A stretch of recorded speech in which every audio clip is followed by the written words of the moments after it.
المعطيات المتوفرة لديه. أهلا وسهلا فيك جوني. بداية، كيف نستطيع أن نصف الوضع اليوم في عرسال وما هي آخر المستجدات؟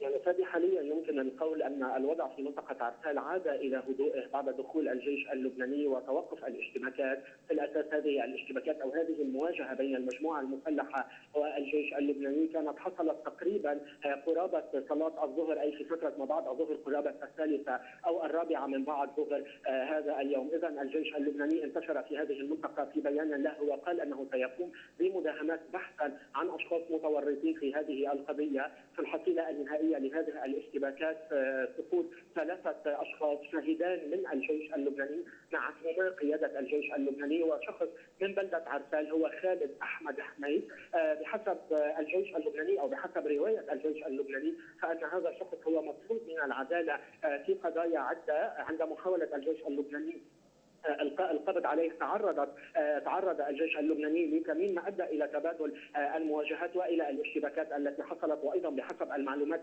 المتوافره فان الجرحى الذين تعرضوا في هذه العمليه وايضا جثث القتلى احتجزت في فتره داخل مبنى بلديه عرسال قبل يعني ان يتم حلحله الموضوع بين الجيش وبين هذه المجموعات من خلال تدخل سابق المعلومات. اذا هذه هي روايه الجيش اللبناني او روايه القوى الامنيه. هناك روايه اخرى من الاهالي يقولون ان سياره مدنيه هي التي قامت باختطاف خالد حميد اشتبكت مع قوى من الجيش اللبناني ما ادى الى ما حصل. في اي حال مفوض الحكومه لدى المحكمه العسكريه القاضي صقر طلب من الاجهزه الامنيه القيام باللازم وتقصي الحقائق ليبني على شيء مقتضى. اذا الاوضاع عادت الى هدوئها. 3 قتلى شهيدان من الجيش اللبناني وشخص هو خالد حميد مطلوب من العداله بحسب الجيش اللبناني، وتم تشييعه بعد ظهر هذا اليوم في بلدته عرسال بعد وقوع الحادثه. جوني طانس، شكرا جزيلا.